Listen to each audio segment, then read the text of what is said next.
이사야서 12장 1절에서부터 6절까지 말씀.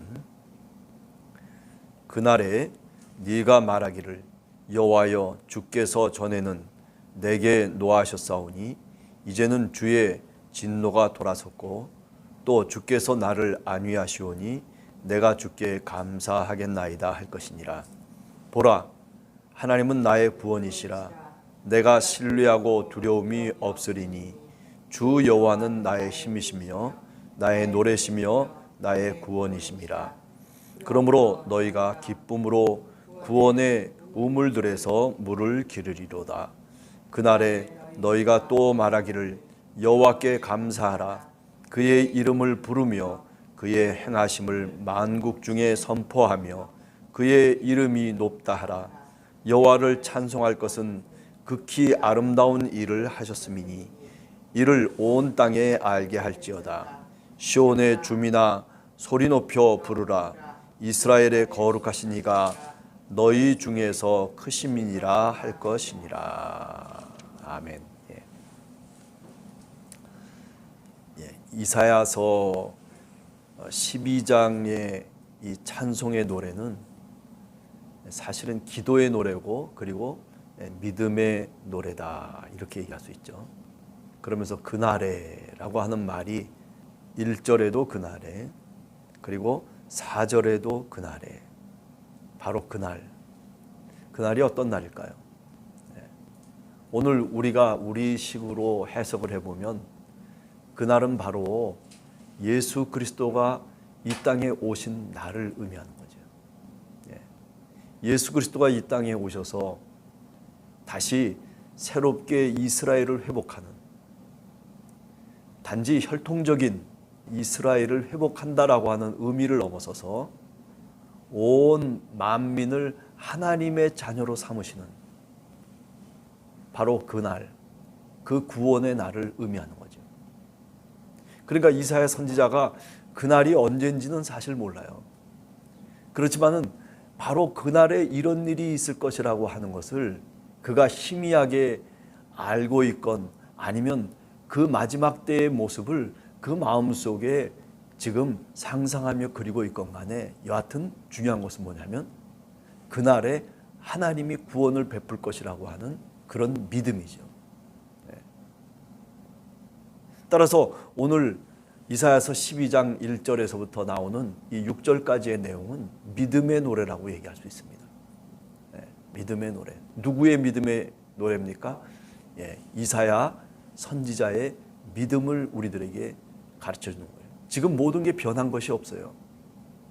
이사야 선지자의 역사적인 상황 속에서 보면 아수르라고 하는 나라에 이스라엘이라고 하는 북쪽에 있는 나라가 멸망해 버렸어요. 722년에 아수르가 쳐들어오면서 그러면서 지리멸멸된 이스라엘 땅을 목도했던 사람이 누구냐면 바로 이사야 선지자예요. 왜 이스라엘이 저렇게 멸망당할 수밖에 없고 저렇게 처참하게 흐트러지고 온 백성들이 다 아수르의 포로로 잡혀가고 땅을 떠나게 됐고 또 이 땅 저 땅을 유리하는 백성이 될 수밖에 없었느냐라고 하는 안성이 사실은 이사야 선지자의 마음속에 있는 거죠. 이랬더라면 저랬더라면 우리가 인생을 살면서도 이와 같지 않나 생각해요. 내가 그때 이랬더라면 저랬더라면 그러면 지금은 이렇지 않았을 텐데 라고 하는 후회 섞인 감정들이, 후회 섞인 고백들이 사실은 우리 입술에 늘 달고 다닐 때도 많죠. 그러나 그거는 후회일 뿐이에요. 중요한 것은 과거가 어떠했든지 간에 아니 그때가 이러했던 저랬던지 간에 중요한 것은 오늘 그죠? 현재의 삶입니다.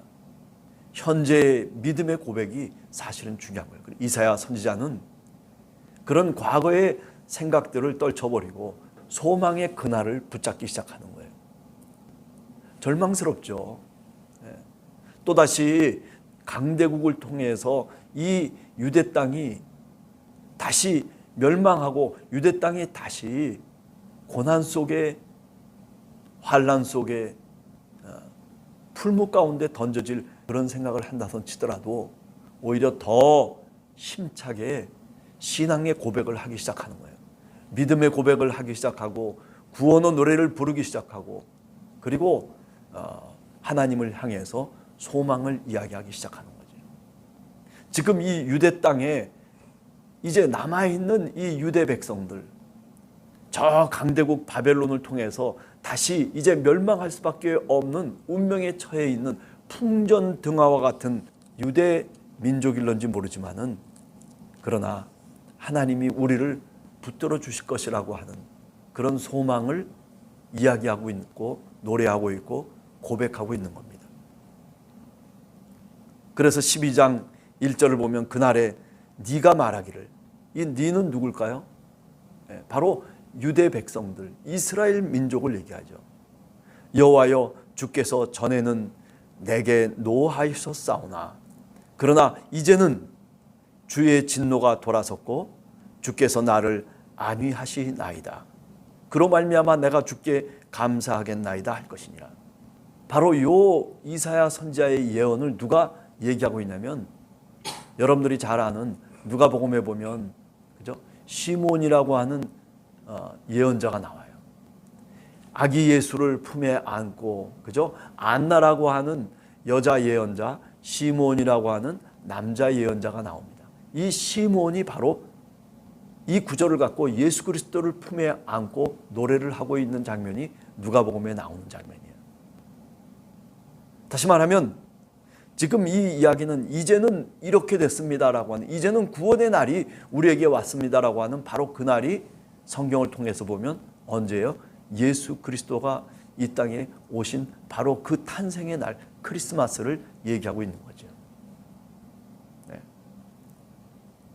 여러분 이것을 조금 더 확장시켜서 우리에게 적용해 보면 우리들도 늘 이 그날을 믿으면서 살아가야만 마땅합니다. 예수 그리스도가 이 땅에 오신 새로운 시대가 다시 구원의 날이 동터온 바로 오늘 우리는 그 시대 속에서 살아가고 있어요. 누구든지 믿기만 하면, 누구든지 그의 이름을 부르기만 하면은 구원을 얻을 것이다 라고 사도 바울도 이야기합니다. 아니 이사야도 이야기를 하고 있습니다. 대림절 예수 그리스도가 이 땅에 오시기를 간절히 소망하는 계절입니다. 왜 예수 그리스도가 이 땅에 오셔야 되는가에 대한 이유는 우리들에게 있습니다. 우리는 늘 실망하고 우리는 늘 부정된 모습 속에서 살아갑니다. 오늘 우리 시대도 마찬가지 아닙니까? 전쟁이 곳곳에서 터지고 그 전쟁이 이유 없는 전쟁, 수많은 사람들이 생명을 잃어가고 살육을 당하고 오늘 우리 시대, 오늘 우리나라는 어떻습니까? 우리나라는 뭐 그 나라와 별반 다를 바가 있습니까? 별반 다를 바가 없습니다. 그저 사리사욕에 눈이 멀어가지고 살아가는 사람들, 정권의 욕심, 권력의 욕심, 돈의 욕심, 별의별 욕심과 욕망 덩어리를 갖고 살아가고 있는 우리 인간상이 바로 오늘 우리가 살아가는 시대의 모습입니다. 그래서 서로 부딪히기 시작하고, 그래서 서로 싸움이 일어나고 갈등이 일어나고 경쟁이 일어나고, 거기서 결국 힘들어하는 것은 우리 일반 백성들이죠. 나는 그렇게 법을 지킨 죄밖에 없는데, 그런데 이상하게 모든 것들이 틀어져 버리고 많은 시간이 우리들에게 경험되어지는 거죠. 오늘 그러나 얘기를 하고 있습니다. 예수 그리스도가 이 땅에 오시는 바로 그 때, 바로 그 장소는 어떤 곳이냐 하면은 그 장소는 구원의 장소고, 그 장소는 믿음의 장소고, 그 장소는 싸움이 멈춰지는 평화의 장소라고 하는 것을 우리들에게 말씀하고 있는 겁니다. 주의 진노가 이제는 돌아섰고 주께서 우리를 안위해 주실 것이라고 하는 하나님의 음성이 들리는 바로 그곳, 평화의 노래가 찬양되어지고 있는 바로 그곳이 예수 그리스도가 탄생하시는, 아니 예수 그리스도가 임하시는 바로 그 장소라고 말씀드릴 수 있는 거죠. 그렇기 때문에 시몬이 아기 예수를 품에 안고 바로 이 노래를 불렀던 것이죠. 보라, 하나님은 나의 구원이시라. 내가 신뢰하고 두려움이 없으리니 주 여호와는 나의 힘이시며 나의 노래시며 나의 구원이심이라. 얼마나 아름다운 고백입니까? 하나님은 나의 구원이시라. 그래요. 우리가 살아가는 이 세상이 아무리 뒤틀어지고 아무리 우리가 생각할 수 없는 그림으로 색칠이 되어져 있다 손치더라도 다시 원상으로 복귀하실 수 있고, 그리고 원상으로 만들어 주실 바로 그분은 누구냐면 바로 우리 하나님이십니다. 우리 주님이십니다. 지금까지 어떻게 살아왔던, 저렇게 살아왔던, 하나님의 뜻대로 살지 않건 아니면 내 욕심대로 살아왔건, 갈등과 싸움과 미움 속에서 살아왔건, 그거 하나님께서 가리지 아니하시고 예수 그리스도를 통해서 우리에게 죄를 용서하시며 우리를 구원으로 이끌어 가시며 우리를 평화의 찬송으로 영접하시는 바로 우리 주님, 그분이 오늘 이 땅에 오셨습니다. 예수 그리스도를 누구든지 믿기만 하면 바로 이런 구원의 노래를 부를 수가 있어요. 우리가 예수 그리스도를 온전하게 그 이름을 믿고 그리고 그분을 영접하기만 하면 주님의 자녀가 되고, 그리고 그 주님의 자녀는 이렇게 구원의 노래를 부를 수 있는 겁니다. 3절에 얘기합니다. 그러므로 너희가 기쁨으로 구원의 우물들에서 물을 기르리로다. 이스라엘 민족들에게 광야의 삶을 40년 동안 살아가면서 그들에게 가장 필요했던 것은 사실은 이 물입니다. 구원의 물. 목말라서 아우다웅하며 그리고 모세를 향해서 불만을 토로하고 그리고 불평을 원망을 하는 그때 주님께서 물을 그들에게 주시죠. 그 생명의 물. 오늘 우리 시대 속에 바로 이 생명의 물, 평화의 물이 필요한 겁니다. 욕망의 물이 아니라 내가 움켜쥐고 살아갈 수 있는 그 물이 아니라 남에게 물 한 대접을 대접하는 자마다 어떻게 말하고 있습니까? 그것을 하나님이 기억하겠다라고 마태복음 25장에는 얘기하고 있어요. 바로 그 구원의 물, 다른 사람을 살릴 수 있는 생명의 물, 그것이 바로 오늘 그리스도 예수이시고 그리고 그리스도 예수가 우리에게 가르쳐 주신 바로 이 복음이라고 하는 것을 우리는 다시 한번 고백해야 될 줄로 믿습니다. 대림절 기간을 우리가 보내고 있습니다.